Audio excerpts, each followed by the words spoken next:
완전함이 뭐예요? 사랑도 완전함이죠. 고린도 정서에도 사랑은 뭐 오래 참고 뭐 이런 얘기가 앞에 쭉 나오다가 뭐예요? 예언도 폐하고 방언도 폐하고 모든 것이 하고, 지금은 거울을 보는 것, 그때 옛날 동판 거울이었어요. 희미하지만 그때가 되면 얼굴을 맞대고 보는 것처럼 분명해질 것인데, 그때가 바로 퍼펙트해지고 완전함이죠. 지금 온전치 못한데 온전하게 되면 그것을 이름하여 사랑이라고 하는 거예요. 대자비라고 하는 것도 더 이상 구할 것이 없는 즐거움의 상태에서 완전한 자비심이 완전 사랑이죠. 그 완전함이에요, 완전함.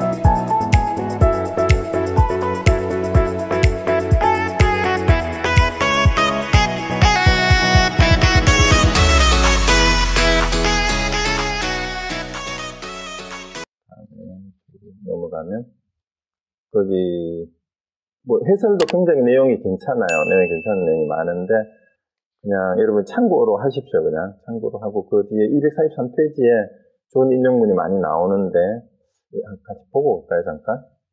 사익경의 요 내용은 참 좋은 것 같아요. 자, 그 넷째 줄에 사익경에 이르되 비유컨대 마치 허공과 같아서 허공을 두려워하는 어떤 사람이 허공을 버리고 도망가지만 이르는 곳마다 허공을 여일 수 없는 것과 같으며, 또한 허공을 붙들어 매고자 하는 어떤 사람이 동서로 달리면서 나는 허공을 얻고자 한다, 나는 허공을 얻고자 한다라고 말하지만 이 사람은 단지 허공의 명자만을 이야기할 뿐 허공을 얻지 못한 것이니 허공 가운데를 가면 허공을 보지 못하는 것과 같다. 이게 뭐예요? 우리가 취사 선택을 늘 하잖아요. 그리고 뭔가를 집착을 하는데, 우리가 불교에서도 공이라는 얘기를 하잖아요.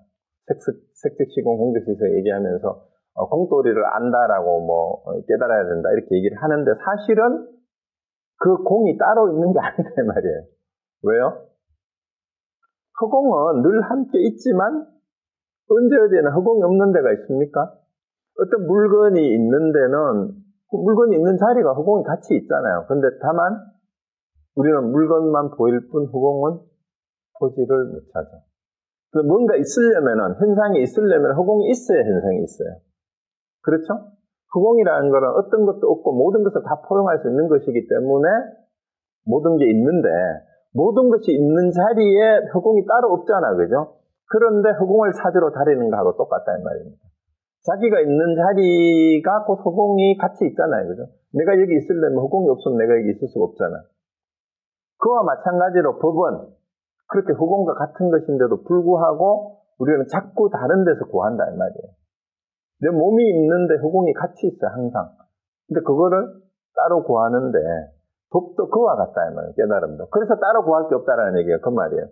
따로 구할 게 없다라는 얘기는 뭔 말이냐면, 우리가 본래 우리는 완전하다는 얘기예요. 본래 완전하다. 지금 이대로. 그 얘기입니다. 그래서 구할 게 없는 거예요. 법에도 추수가 없다라고. 치하고, 그 얘기가 계속 나옵니다. 그리고 맨 밑에 243페이지 밑에서 셋째 줄, 마조 대사 얘기 나오죠. 마조 선사가. 마조께서 이르시되 그대들은 모든 사람들은 각각 스스로의 마음을 믿는 것이 바로 부처다라고 하고, 이 마음이 바로 부처님의 마음이다. 대저 법을 구하는 사람은 마땅히 구하는 바가 없어야 하나니 마음밖에 달리 부처가 없고 부처밖에 달리 마음이 없다. 선을 취하지도 악을 취하지도 않아서 청정과 오염 두 가지 모두 믿어 의지하는 것이 없고 제2의 성품이 본래 공함을 깨달아서 생각 불가득이니 자성이 없는 까닭이다. 이제 그렇게 얘기를 하고 끝냅니다.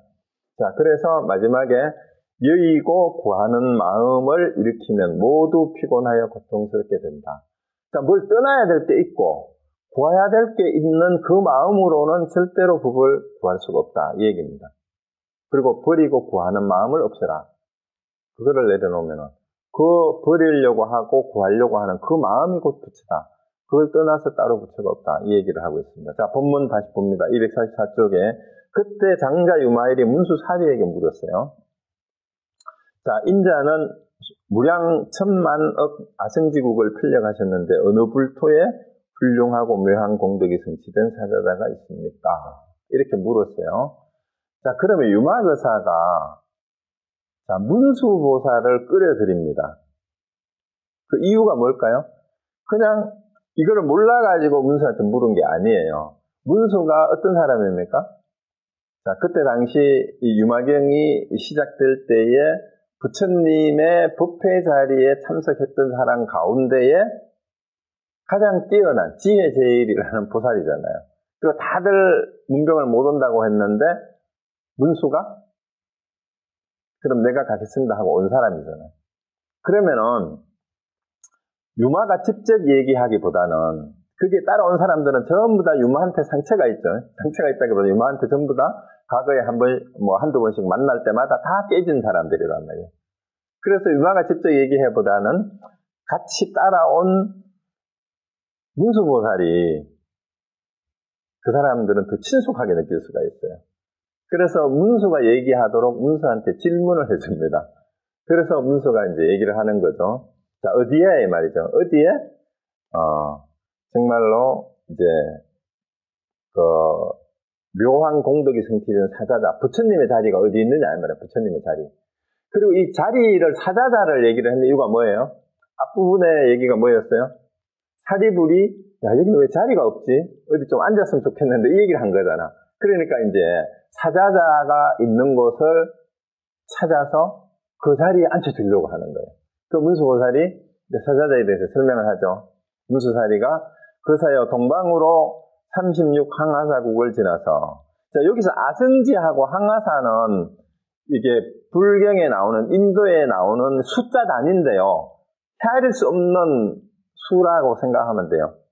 그리고 그 헤아릴 수 없는 수 중에서 최고 큰 수가 불가사의예요. 하여튼 그렇게 생각하시면 됩니다. 그런데 항하사국을 지나서 한 세계가 있으니 그 이름은 수미상이며 그 부처님은 이름은 수미등왕이랬는데 수미등왕으로 지금 그 나라에 나타나 계십니다. 그 불신의 길이는 84,000 유순이요. 그 음식이 제일입니다. 유순도 길이 단인데요. 그 수미등왕열의 몸의 길이가 84,000 유순이란 말이 이게 정확한 숫자 몰라도 되는데 1유순이 40리라고 흔히 학자들은 얘기를 해요. 어떻게 재는지는 모르겠는데. 그래서 40리니까 84,000 유순이면은 얼마예요? 몇 킬로쯤 됩니까? 하여튼 1유순이 40리니까 1유순이 40리는 4킬로가 10리잖아요. 그죠? 그러니까 40리 4킬로 16킬로가 1유순이에요. 그러면 84,000 곱하기 16kg 하면은 얼마인지 나오죠. 그 부처님의 몸뚱이 길이가 그만큼 크대요. 자, 그런 부처님이 있는데, 자, 이렇게 이제 설명을 했습니다. 그래서 묘한 공덕을 성취한 사자자가 있는 데가 바로 수미등왕열애가 있는 그 나라인데 부처님의 크기는 이 정도 큽니다. 이렇게 얘기를 하니까 유마일이 신통력을 나타내서 곧 부처님이 32,000 사자자를 보내시니, 그러니까 이제 그 말이 끝나자마자, 이걸 아잖아요. 그죠? 이제 유마가 이미 알고 이제 문수사리한테 설명을 하게 한 거예요. 문수사리가 설명하는 사이에 유마가 신통력을 보여가지고, 수미등왕열애가 사자자를, 32,000개의 사자자를 부처님이 앉는 자리예요. 그만큼 큰 자리라, 이 말이죠. 그러니까 보내니까 그 높이와 넓기가 장엄하고 정정했다. 그러니까 부처님이 앉는 자리인데, 부처님의 몸 길이가 84,000 유수니까 얼마나 의자가 커야 되겠어요. 그죠? 그러니까 그런 의자를 32,000개나 보냈어요. 근데 모두 유마일의 방에 들어오고는 모든 부살과 대제자, 제석, 범천, 사천왕 등 일찍이 보지 못한. 자, 방이 조그만한데, 요만한 방인데, 32,000개의 사자자가 그 방에 다 들어오는 거예요. 이게 말이 안 되는 소리잖아요. 그죠? 그 방이 넓고 커서 모든 32,000 사자자를 포용하되 조금도 막히거나 장애가 없고 비아리성과 연부제 사천하도 또한 줄어들거나 좁아짐이 없어서 모두 옛날같이 한결같은 것을 보았다. 자, 여기에서 이게 이제 흔히 이해가 안 되죠. 조그만 방 안에 수백 명의 수천 명의 문수보살하고 그 10대 제자들하고 보살들이 다 따라서 들어오는 것도 이상한데 이 32,000의 사자자가 그게 다 들어왔는데 방이 하나도 줄어들거나 좁아들거나 늘어나거나 한 거 없이 그대로 다 됐다라는 그 얘기예요. 그리고 자, 그래서 이게 뭔 얘기일까요? 뭔 얘기일까? 자, 그 뒤에 걸 한번 더 보고 봅시다. 그 뒤에 246페이지로 그냥 넘어가 봐요. 넘어가면 그때 유마일이 문수사리에게 말했다. 사자자의 모든 보살들과 상인들을 모두 앉게 하되 마땅히 스스로 몸을 세워서 사자자의 모습과 같아야 할 것입니다. 이렇게 얘기를 했어요. 자, 그러니까 그 신통을 얻은 보살은 곧 스스로 몸을 변경하여 42,000 유순이 되어 사자자에 앉고, 그러니까 이게 42,000 유순이 부처님의 크기가 그만큼 크다 그랬잖아요. 그러면 그 높은 의자에 앉으려면은 자기가 의자가 얼마나 높이가 높겠어요. 그리고 거기 올라가려면 보통 사람들은 거기 올라가서 앉을 수가 없어요. 그래서 신바리 보살들과 대제자들은 모두 능히 오르지 못하였다. 그때 유마일이 문수사리에게 말해 사자자에 오르십시오 하니까 이제 문수사리는 올라갔는데 사리불이 그 사이에 이 사자자는 높고 커서 나는 능히 오르지 못하겠습니다. 이러니까 유마일이 오직 사리불이여 수미등왕열애에게 예배하여야만 가히 자리에 앉게 될 것입니다. 이에 신바리 보살과 대제자들이 수미등왕열애에게 예배를 하니까 바로 앉게 됐대요. 그러고는 사리불이 말을 했어요. 그 사이에 일찍이 없었던 일입니다. 이와 같이 작은 방에 능히 이와 같이 높고 넓은 사자들은 모두 수용하되 비아리성에 방해되는 바가 없고 연부제의 지락과 성업 사천하와 제천 영왕 귀신의 궁전 또한 줄어들거나 적어지지 않았습니다. 자, 이제 앞문단하고 요 두 문단 같이 이제 얘기를 하면, 작은 방에 이렇게 큰 의자가 엄청나게 많이 들어왔는데도 다 물러남이 없었어요. 자, 그리고 그 중에서 대보살들은 바로 자리에 앉으십시오 하니까 그 자리에 올라가 앉았는데, 사리불을 비롯한 부처님의 10대 제자들은 의자가 너무 높아가지고 올라갈 수가 없어요. 이게 무슨 얘기일까요? 자, 부처님이 여기서 뭐 84,000 유순이라고 하든 42,000 유순이라고 하든 실제 부처님의 법신은 모양이 있다 했어요? 없다고 했어요? 부처님은 모양이 아니라 했죠. 모양이 없으면 크기가 있을까요? 없을까요? 부처님의 법신의 진짜 크기가? 부처님의 크기를 여기서 숫자를 얘기하는 것 자체가 좀 웃기는 얘기예요. 부처님은 모양이 없기 때문에 크기도 없어요. 크기도 없기 때문에 크기로 말하면은 이 온 우주 말하고 작기로 말하면은 바늘구멍 꼽을 데도 없어요. 그러니까 자, 여기에서 몸을 변형했다라는 게 우리 마음속에서 신통력도 마음속에서 환상을 보여주는 거예요.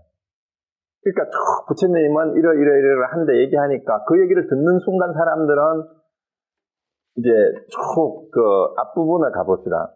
자, 묘한 사자자가 어디에 있습니까? 물으니까 여기서부터 36항하사국을 가가지고 그 수미산이라는 그런 세계가 있는데 그게 수미등왕열애가 있는데라고 설명을 하는 순간 우리는 그 말을 따라가잖아. 그 말을 따라가면 우리 머릿속에 상상해서 그게 그려져요. 여기서 엄청나게 멀리 항하사만큼 멀리 떨어져 있다고? 그럼 뭐 부처님 몸 길이가 뭐 84,000 유순이면 와 엄청나겠네. 근데 그 부처님이 앉는 자리가 높이가 32,000, 그럼 높이가 얼마나 될까? 이렇게 상상하는 머릿속에서 이게 다 그려진 거예요. 근데 거기에 또 유마거사가 여기에 32,000개의 사자자가 있습니다. 이러니까 이제 제자들이 다 놀라 자빠지는 거죠. 아니, 그거를 의자 한 개를 생각했는데, 그게 32,000개나 의자가, 이 좁은 방에 그게 어떻게 들어와? 이게 전부 다 순간적으로 그 얘기를 듣는 순간 제자들의 머릿속에서 일어난 일이에요, 사실은. 그래서 올라가라 그러니까 이게 머릿속에서 일어난 일이기 때문에 그 크기도 실제로는 아무 크기도 없다라는 걸 아는 대보살들은 그냥 바로 앉으라 하니까 그 자리에 그냥 바로 앉아. 그런데 실제로 그 크기를 상상하고 있던 보살들은 어떻게 됩니까? 제자들은. 그게 어떻게 올라가? 32,000 유순 내 몸뚱이가 기껏 해봐야 이게 뭐 몇 척이에요, 우리가. 2m도 안 되는데, 그 높이 지금 끝도 보이지도 않는데 어디로 올라간단 말이야? 이러고 있는 거죠. 그러고 있는데, 그러니까 사리불이 이제 솔직한 거예요. 그래서 거기를 나는 너무 높고 커서 능히 오르지 못하겠습니다. 그럼 이 사자자가 누가 앉는 자리라고요? 부처님이 앉는 자리니까 깨달은 사람이 앉는 자리예요. 그럼 이 얘기는 뭘 비교하는 거예요? 아직 깨닫지 못한 사리불은 부처님의 자리가 얼마나 높은지 어디에 있는지도 사실은 분간을 못하는 거예요. 그리고 깨닫지 못한 사람한테는 부처님의 자리가 올라갈 수 없죠. 앉을 수도 없죠. 내가 모르니까.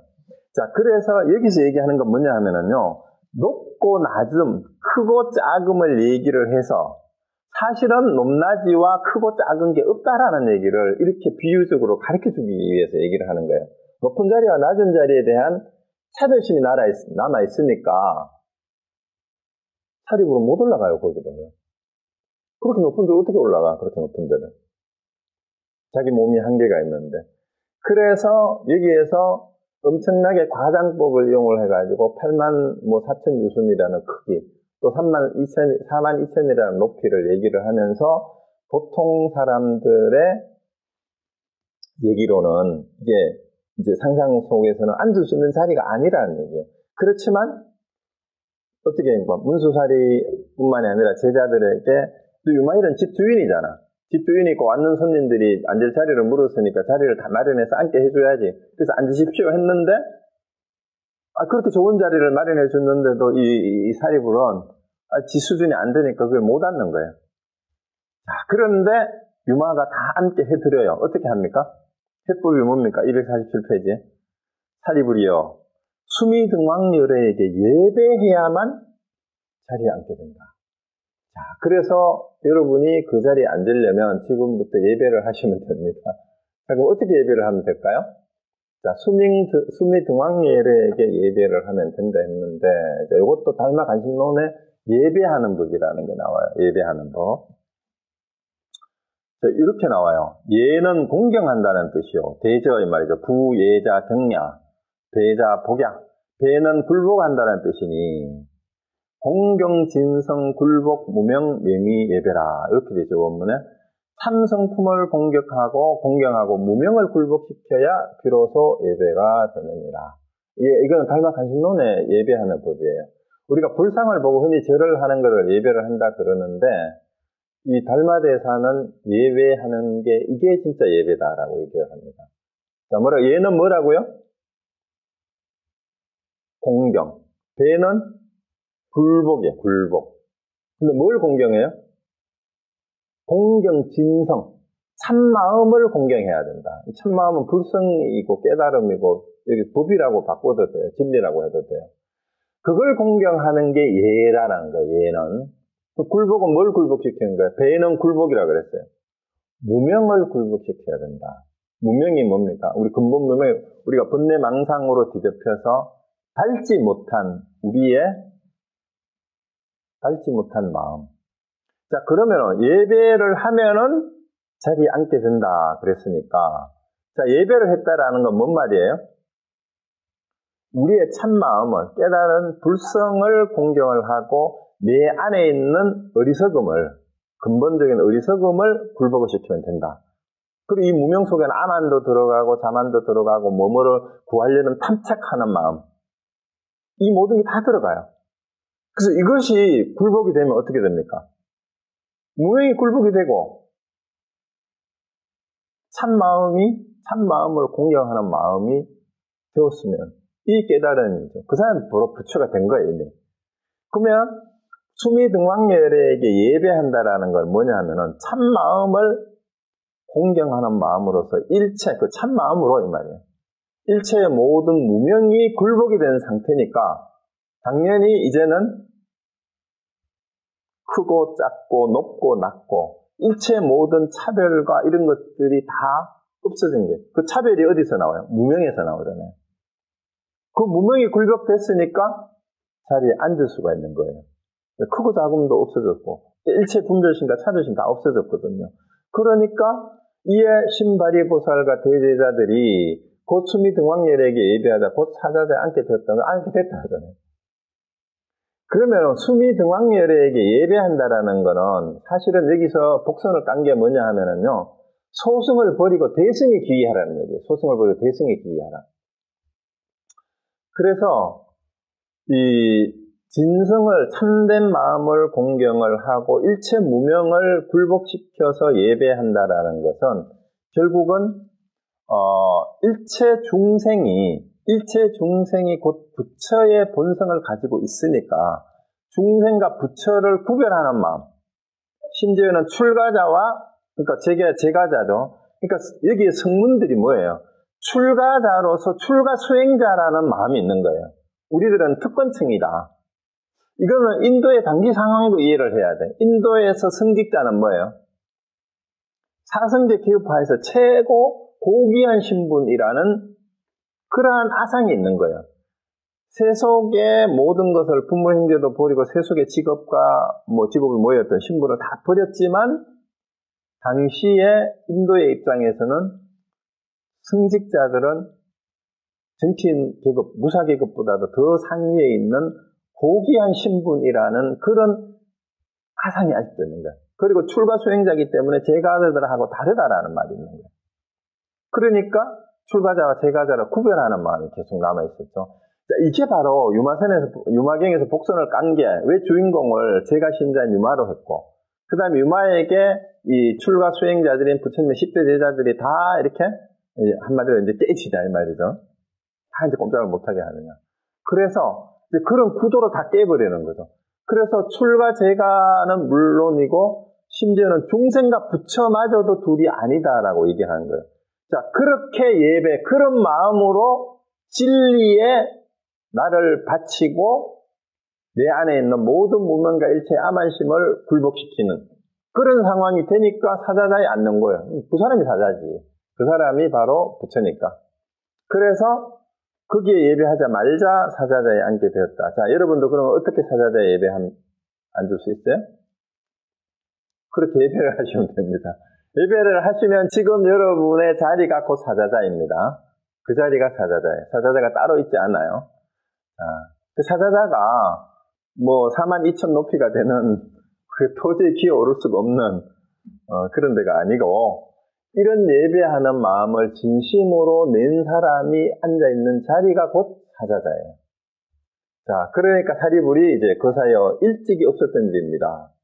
이와 같이 작은 방에 능히 이와 같이 높고 넓은 사자자를 모두 수용하여 비아리성에 방해되는 바가 없고, 그러니까 이 다 되죠, 그죠? 연부제가 우리 온 세상에 여기 다 들어가는 거예요. 하늘의 궁전까지도 여기에 들어와도 줄어들거나 좁아지지 않습니다. 자, 그럼 그 방이 어딜까요? 줄어들거나 좁아지지 않는 자리. 그걸 다른 말로 하면 마음이에요. 그러니까 모든 걸 다 담을 수도 있고 좁아지기로 말하면 소갈머리 좁으면 아무것도 들어갈 데가 없잖아. 마음이. 그래서 흔히 하는 말로 우리 마음은 작기로 말하면 바늘 꼽을 자리조차도 없고 크기로 말하면 삼천대천세계를 담고도 남는다라는 얘기가 그 마음이에요. 자, 그렇게 됐죠? 그래서 다 마음속에서 일어난 중생들의 그 얘기입니다. 자, 그 다음에 이제 148로 한번 가봅니다.